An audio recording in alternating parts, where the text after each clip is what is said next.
Mas, irmãos, vamos então agora para o segundo vídeo dessa lição de número 6 do nosso segundo trimestre da lição da CPD, do Ministerial de Apóstolo. Estudamos no primeiro vídeo a introdução e o ponto 1. Agora vamos para o ponto 2, 3 e a conclusão. Nós vimos no ponto 1 o colégio apostólico. Agora vamos ver o apóstolo Paulo. Saulo e sua conversão. Saulo foi um judeu de cidadania romana, educado aos pés de Gamaliel, e também um importante mestre do judaísmo. Atos 22, 3 e 25. Ele era intelectual, fariseu, e foi perseguidor dos cristãos, entretanto, a caminho de Damasco, em busca dos cristãos que haviam fugido devido à perseguição em Jerusalém, e com carta de autorização para prendê-los, Saulo teve uma experiência com o Cristo ressurreto, e sua vida foi inteiramente transformada a partir desse encontro pessoal com Jesus. De perseguidor passou a perseguido, de Saulo fariseu a Paulo, o apóstolo dos gentios. Então, nós vamos ver aqui que Paulo também foi chamado apóstolo. Pastor, então não são 12, são 13? Não vou ficar discutindo isso, meu amado irmão. Alguns consideram, mesmo que nós falamos da vez passada, Matias, e alguns consideram, não, Matias não foi, porque foi os discípulos que escolheram, os apóstolos que escolheram, não foi Deus. Paulo foi chamado pelo próprio Senhor Jesus. Mas nós vamos ver lá na frente, em determinado texto de Atos, Paulo e Barnabé são chamados apóstolos. Paulo foi um apóstolo de Cristo também, chamado pelo próprio Senhor Jesus, e nós vamos discutir a partir disso, e nós vamos ver no ponto seguinte, nós vamos estudar aqui agora, não vou entrar nesse ponto. O ponto 3 da lição vai falar sobre a atualidade dessa questão apostólica. Não. Morreu aí. Nenhuma pessoa, depois da morte do último apóstolo, foi chamado diretamente pelo Cristo ressurreto. Paulo é o último que assim o coloca.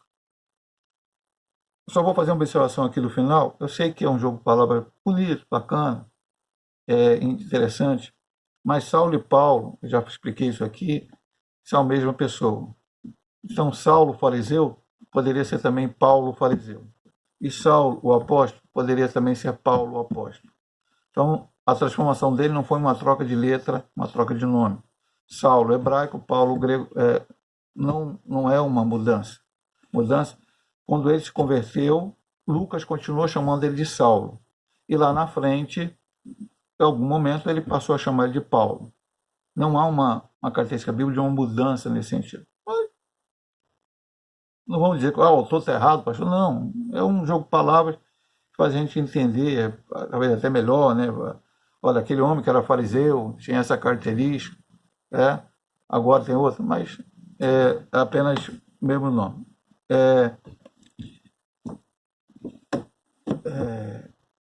Além de ele ter aprendido com o Senhor, a experiência aqui que se tem Atos 9, 1 a 22 foi uma chamada de Cristo. Ele estava a caminho de Damasco, era perseguidor da igreja para prender os cristãos, e ele viu uma luz resplandecente, discute se ele caiu do cavalo ou não caiu do cavalo, não vou ficar discutindo isso, né? Caiu por terra, e aí ouviu uma voz que dizia: Saulo, Saulo, por que me persegues?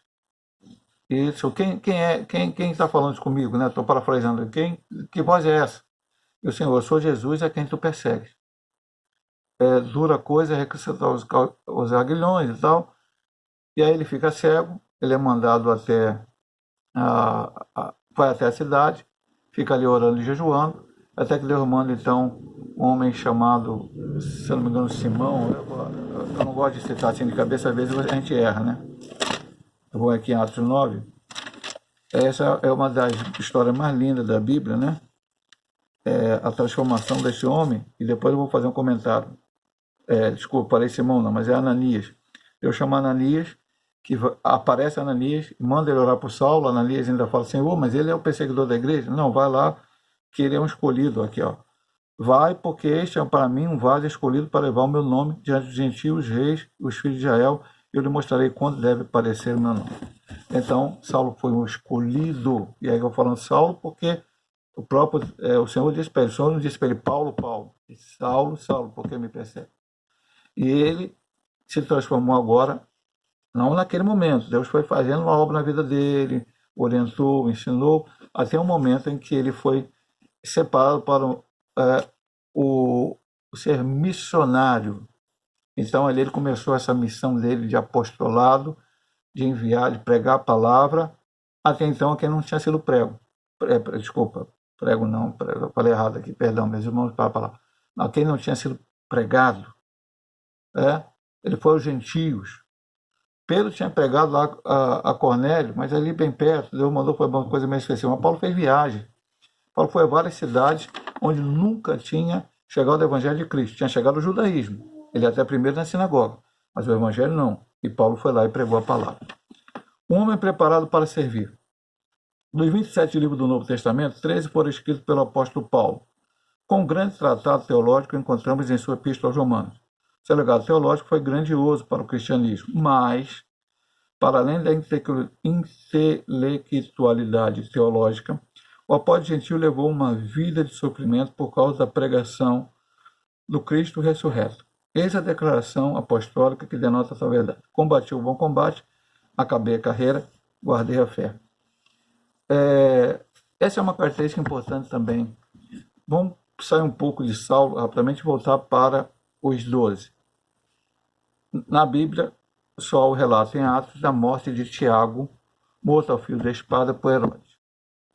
Mas a história da igreja, a tradição, consta que todos os outros 10, tirando Tiago, já estava morto ali, que a gente sabe que estava morto.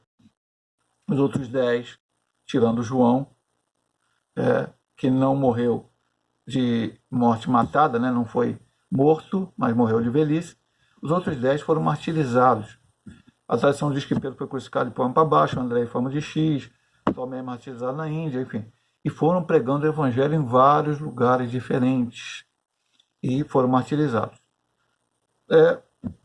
O verdadeiro apóstolo, ele não é chamado por Deus para ter as benesses, os frutos, as coisas maravilhosas deste mundo. Não. Paulo chega a dizer que os apóstolos foram chamados para ser a escolha, a coisa mais complicada. O apóstolo não foi chamado para ser o cabeça de todo mundo, não. Foi chamado para sofrer. Paulo sofreu. E você pode ler. Eu vou até ler para você aqui. Talvez você não tenha lido, eu vou ler aqui. Isso que eu falei agora para você. 1 Coríntios 4,9, eu voltei ali rapidamente para olhar na leitura bíblica da semana, né? E Paulo, numa dos dias aqui, eu não me lembro, acho que é quarta-feira ou quinta, esse texto para a gente ler. Porque tenho para mim que Deus, a nós apóstolos, não era só ele, falou para todos, nos pôs por últimos, como condenados à morte, pois somos feitos espetáculo ao mundo e aos anjos e aos homens. O Senhor disse para ele, em Atos, como lembro, quando Deus apareceu para ele, aliás, ele não disse para Ananias, ele vai entender como ele tem que sofrer por mim. E ele diz aqui no final, combati o bom combate, acabei a carreira, guardei a fé. Em 1 Coríntios capítulo 11, no final, 2 Coríntios capítulo 11, ele fala tudo quanto ele sofreu. O apóstolo, com certeza, meu amado irmão, não é alguém que veio aqui para determinar a bênção de Deus, para mandar em Deus, para dizer que não aceita, mas para sofrer por causa do evangelho, para pregar este evangelho, para levar esta palavra. E por causa desses homens e tantos outros que pregaram a palavra, hoje eu e você temos evangelho aqui no Brasil. O menor dos apóstolos. O apóstolo Paulo não pertenceu ao colégio dos 12. Ele não andou com Jesus em seu ministério terreno, nem testemunhou a ressurreição do Senhor. Requisitos indispensáveis para o grupo dos 12, como está em Atos 1, 21 a 23. Humildemente, o apóstolo reconheceu que não merecia ser assim chamado, pois considerava-se um abortivo, como que nascido fora de tempo, e o menor de todos, está em 1 Coríntios 15, 8 e 9. Ele fala isso, eu sou o menor dos apóstolos. Entretanto, o Senhor se revelou a ele ressurreto. 9, 4, 5, que eu já li para você. Ensinou-lhe todas as coisas. O apóstolo recebeu o evangelho diretamente do Senhor, Gálatas 1, 6 a 24, e Coríntios 11, 23, que é o texto que a gente usa na ceia. Porque assim como recebi do Senhor, ele começa a ensinar sobre a ceia. Embora o colégio apostólico tenha reconhecido o apostolado paulino, Gálatas 2, 6 a 10 e 2 Pedro 3, 14 a 16, chamam Paulo de apóstolo. As igrejas plantadas por ele eram um selo do seu ministério apostólico. No ponto seguinte, nós vamos entender um pouco isso. No ponto 3. Não era dos 12, mas foi também considerado apóstolo. Ele não estava naqueles requisitos de ter acompanhado Jesus em todo o seu ministério. Ele era um homem que era judeu, hebreu dos hebreus, era fariseu, na verdade até contra Cristo. Mas o Senhor apareceu a ele, o Senhor chamou ele, o Senhor enviou a ele, e com uma especificidade, pregar aos gentios, levar a palavra àqueles que ainda não tinham conhecimento, porque a igreja começou entre os judeus, e os judeus começaram pregando para os judeus, tirando a questão de Filipe para o núcleo da reina de Candace e Pedro para Cornélio. Mas, especificamente, isso era feito. Paulo não pregou para os judeus, pastor? Pregou. Ele ia primeiro nas sinagogas. Como os judeus não aceitavam a sua pregação, então ele ia para os gentios. E aí, hoje nós temos aí, somente para você entender, fora as outras que não existem cartas, temos a igreja em Roma, gentios. A igreja em Corinto, gentios. A igreja em Éfeso, gentios. As igrejas na Galácia não era uma cidade, era uma região, várias igrejas, gentios. A igreja em Colossos, gentios. A igreja em Filipos, gentios. A igreja em Tessalônica, gentios. Na carta Colossenses ele fala de uma carta a Laodiceia, gentios. E se você vai lá na frente, quando Paulo São João fala das igrejas, Sardes, Tiatira, Filadélfia, Laodiceia, ele fala de Éfeso de novo. Lá na frente, já Paulo morto, Pedro morto, vários homens, eram igrejas gentílicas, no sentido de que vieram dos gentios. Havia judeus no meio delas? Tinha. Graças a Deus, a igreja de Cristo não tem problema de aceitar pessoas de qualquer nação, tribo, língua, povo. Até o Senhor disse isso lá em Apocalipse. A igreja não tem. A igreja é só para os brasileiros. Não, a igreja é para todos que aqui. A igreja é só para aqueles que nasceram no lar evangélico. Não, para todos que aceitaram a Cristo. Vindo de que qual religião, qualquer seita vier, e aceitarem a Cristo como Salvador de suas vidas. Então, terminamos esse ponto. Vamos entrar aqui agora na apostolicidade atual. E o primeiro ponto ainda há apóstolos? No sentido estrito do termo, e de acordo com a sua singularidade, apóstolos como os 12 não mais existem. A palavra de Deus diz que durante o milênio, os 12 se assentarão sobre tronos para julgar as 12 tribos de Israel. Então vamos lá. Mateus 19, 28. Por isso que eu digo para o irmão, é muito importante, principalmente nessas lições agora, que a gente não tem, às vezes, não estuda muito essa lição, esse assunto, é bom que o irmão leia sempre a Bíblia. Jesus disse-lhes, em verdade vos digo que vós, que me seguiste, quando na regeneração o Filho do Homem se assentar no trono de sua glória, também vos assentareis sobre 12 tronos para julgar as 12 tribos de Israel. Bom, se tem 12 apóstolos e vamos sentar sobre 12 tronos e julgar as 12 tribos de Israel, não dá para ter 13º, 14º, 15º, 16º no sentido deles. Não dá como mais. Nesse sentido, não. Então, vamos ver aqui o sentido que o autor da lição vai nos levar a entender. Os seus nomes também estarão registrados nos 12 fundamentos da cidade santa. Vamos lá. É Bíblia, meu amado irmão, então tem que ler. Bíblia foi dada para a gente ler mesmo. Eu falo para o irmão dele no início aqui, é um estudo bíblico. Se você ainda não leu esse texto, leia agora comigo. Apocalipse 21, do 12 ao 14. E tinha um grande e alto muro, essa é a descrição da Nova Jerusalém, com 12 portas, e nas portas 12 anjos, e o nome escrito sobre elas são o nome das 12 tribos de Israel. A banda do Levante tinha 3 portas, da banda do Norte 3 portas, da banda do Sul 3 portas, da banda do Poente 3 portas, E o muro da cidade tinha 12 fundamentos, e neles o nome dos 12 apóstolos do Cordeiro. Então, 12 nomes. Vamos julgar, e lá na Nova Jerusalém tem o nome dos 12 apóstolos. Não dá para acrescentar um 13º, 14º, 15º, 18º. Então, como aqueles, fechou. Logo, o colégio apostólico foi formado por um grupo limitado de discípulos, não havendo, portanto, uma sucessão apostólica. Pastor, por que isso está dito aqui? Ou talvez eu comece a entrar aqui, o autor da lição não falou muito. Hoje nós temos, no meio brasileiro, eu vou dizer para os irmãos, infelizmente, um movimento das igrejas apostólicas. Ah, pastor, mas nós somos apostólicos também? Porque a igreja que se detupou é a igreja romana. Então a gente sempre fala, igreja católica, apostólica, romana. Nós somos igreja, somos católicos, porque católica a palavra chama-se universal.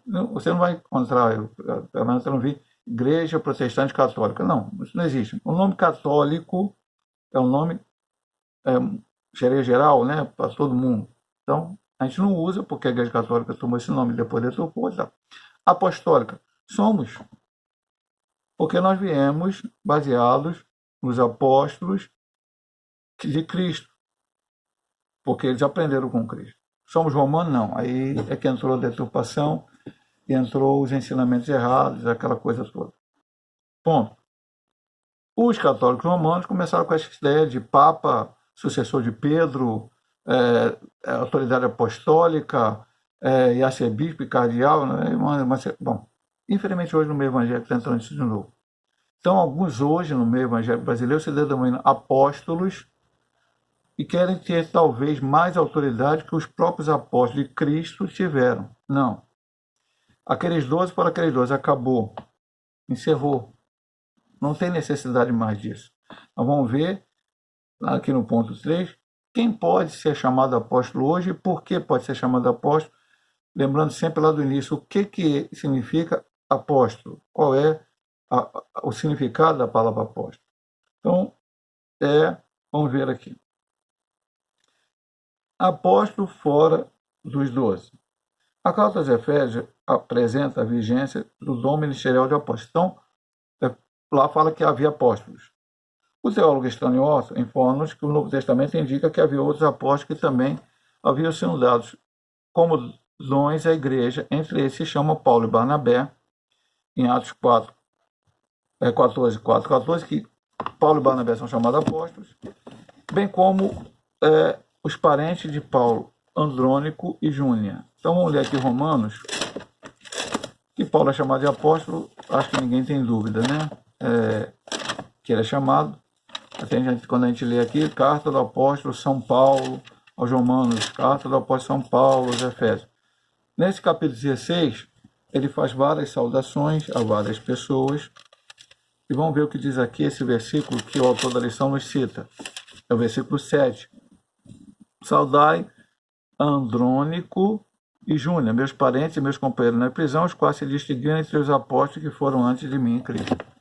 Então, alguns parentes de Paulo, e não cita só eles, disse que havia outros apóstolos. Então, havia apóstolos, fora os 12, mas nós vamos entender depois qual o sentido disso. Ao longo do Novo Testamento, no primeiro século da Igreja, o termo apóstolo recebeu um significado mais amplo de um dom ministerial distribuído à igreja local. Dicionário Vini. Aí vamos para o último ponto. O ministério apostólico atual. Não há sucessão apostólica. É esse o problema das pessoas. Que esses apóstolos hoje na igreja evangélica brasileira se dizem a sucessão dos 12.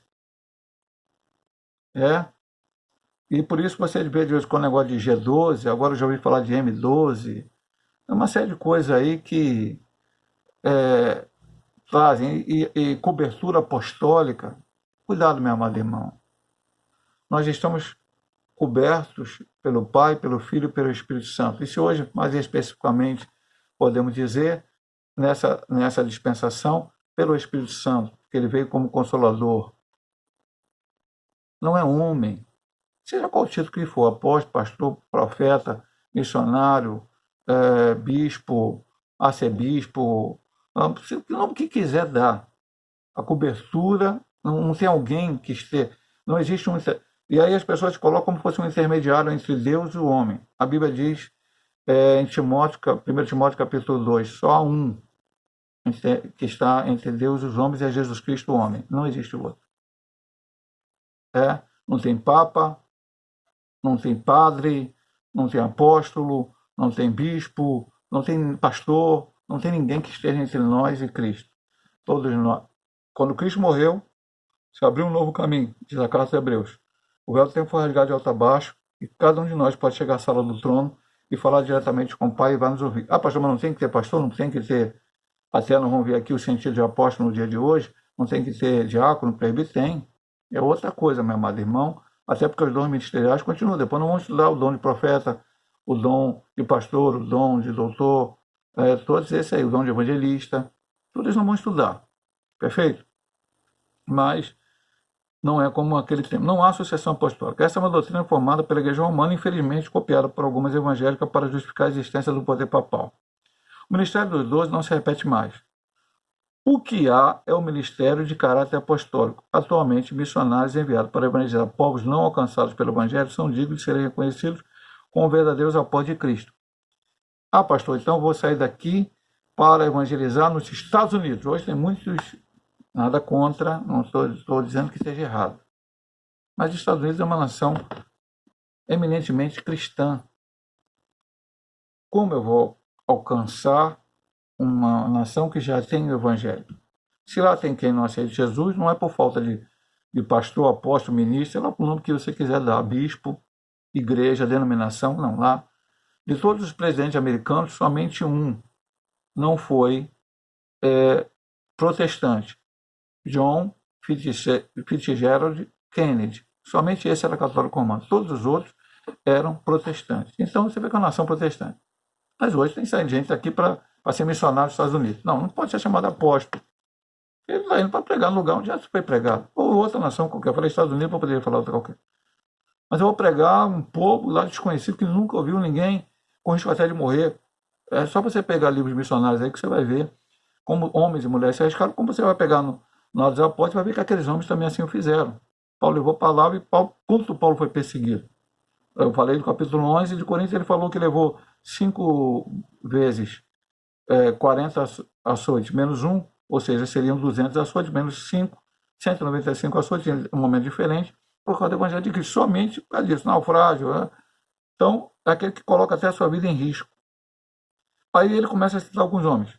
John Wesley, o iniciador do metodismo, não fundador, não gosto de chamar de fundador, porque ele morreu pastor anglicano. Mas a sua ideia, o seu pensamento, a sua pregação. Mas por que John Wesley? Ele foi um missionário fracassado nos Estados Unidos, mas ele voltou para a Inglaterra e ele fez missões urbanas. Ele pregou para aquele que a igreja anglicana não queria pregar. Nas carvoarias, lá nos lugares, ele ia para a porta desses lugares e as pessoas que eram esquecidas pela sociedade se tornaram metodistas, né, foram chamados de metodistas, apelidados de metodistas, seguiam a ele, porque não tiraram um púlpito para ele pregar, e ele pregava e milhões ali de pessoas aceitaram a Cristo como Salvador de suas vidas, que eram esquecidas pela igreja anglicana, que era a igreja oficial da Inglaterra naqueles dias. William Carey, cognominado pai das missões modernas, missões estavam esquecidas pela igreja, Carey sentiu o desejo de ir para a Índia, lutou muito até que alguém apoiasse, ele era um sapateiro, foi para a Índia, 7 anos para alguém aceitar Jesus, quando o primeiro aceita Cristo, e ali ele fez um grande trabalho traduzindo a Bíblia para que as pessoas pudessem ler na sua própria língua, no sânscrito. Tem um filme sobre ele até no YouTube, você pode ver, maravilhoso, a vida deste homem. O Hudson Taylor também tem um filme dele, pregou na China, ele se transformou, quase que as pessoas quase que reconheceram ele como chinês, ele vivia como chinês, teve muitas coisas na vida dele. Isso não tem. Pastor, hoje é fácil ir para a China pregar, porque nós estamos assim com a China. Não, era aquela China medieval, aquela China sem essa coisa toda que temos hoje, uma China pobre, e ele fez uma obra grandiosa. De Dwight Lyman Moody, ele pregou em vários países, mas o seu ministério foi realmente nos Estados Unidos, quando ele ganhou muitas almas para Jesus, considerado o maior evangelistas do século XIX, Gunnar Wingre e Daniel Berg, que são os fundadores da Assembleia de Deus no Brasil, vieram com o pentecostal para cá, tiveram uma visão nos Estados Unidos sobre um lugar, Pará, descobriram que Pará ficava no Brasil, vieram para cá, e hoje nós temos a maior denominação pentecostal do Brasil, a Assembleia de Deus, que está aí. Estamos até estudando uma revista dela. E irmão André, que talvez alguns não consigam entender, não conhecer, é o fundador da Missão Portas Abertas, hoje é quase uma ONG, né? Temos orado aí com as portas abertas todos os dias pela igreja perseguida. Ele começou levando a palavra de Deus quando havia ainda o comunismo, a cortina de ferro. Ele é holandês, irmão André não é o nome dele, é um codinome, porque ele pregava a palavra. Ele foi conhecido, ele até não gostava disso, né? Contrabandeador de Bíblia. Ele levava a seu carro, seu fusquinha cheio de Bíblia, atravessava a fronteira desse país comunista e eles fiscalizavam o seu carro e não conseguiam achar a Bíblia. E lá distribuía para as pessoas, porque lá, por causa do regime comunista, depois caiu o regime comunista. Então, hoje a Porta Aberta ajuda pessoas perseguidas em todo o mundo, sendo que a lista do lugar onde há mais perseguição à igreja hoje é na Coreia do Norte. Mas muitos outros países também há. E tantos outros. Você pode ler o livro Herói da Fé, na nossa biblioteca Caxias tem ele, você vai ver quantos e quantos homens assim fizeram. Em tempos recentes, foram verdadeiros desbravadores apostólicos. Cidades e até países foram impactados pela instrumentalidade desse servo de Deus, como a dona Irã Judson, como tantos outros, Carlos Stude, muitos, meu amado irmão. Então, o que podemos considerar hoje? O ministério apostólico continua? Continua. Quem pode ser considerado apóstolo hoje? Aqueles que resolvem pregar a palavra em lugares onde nunca foi ouvida a palavra. Pastor, pode ser só fora do Brasil? Não, até no Brasil. Há povos ainda não alcançados, há povos indígenas no Brasil, em algum lugar na Amazônia, que nem foram alcançados. É lógico que tem uma série de leis aí impedindo que o homem branco se chegue a ele por causa de doença, uma série de coisas, é coisa para impedir. Mas há povos ainda que precisam ser alcançados aqui dentro do Brasil. E precisam ouvir falar de Jesus. Então, aquele que foi chamado, foi enviado para esses lugares, pode ser considerado apóstolo. Pastor, a Igreja Metodista Pentecostal pretende colocar um dia dentro da sua colocação de liderança apóstolo? Não. Até agora nunca fizemos, nunca nem cogitamos isso. A nossa igreja tem um superintendente geral, que é o presidente da denominação. No momento é o pastor Paulo César, meu auxiliar em Caxias. Temos um superintendente regional, que é o pastor José Manuel, pastor da igreja em Teresópolis. E cada igreja tem um pastor. Quando alguém quer iniciar no ministério, ele começa como pastor evangelista e depois ele vai ao ministério pleno, ministro da igreja. Temos missionários? Ainda não, mas brevemente, se Deus quiser, missionário da Igreja Metodista Pentecostal. Ajudamos o missionário André Derruti e foi para a Espanha pregar lá, um país onde precisa muito ouvir falar de Jesus. Agora ele vai voltar para o Brasil. E outros missionários da Semadeca de Coca ajudamos. Mas brevemente, se Deus quiser assim permitir, teremos um missionário saindo dentro dos membros da Igreja Metodista Pentecostal e não sei onde ele vai pregar. Se for pregar a um lugar onde nunca ninguém ouviu falar de Jesus, poderá também ter esse ministério apostólico, mas não será chamado de apóstolo, será chamado de missionário. E tudo vai ser entendido desta forma. Deus possa abençoar os irmãos, espero que tenhamos aprendido bem essa lição, e na próxima lição estaremos estando no ministério de profeta. Deus abençoe a todos em nome de Jesus.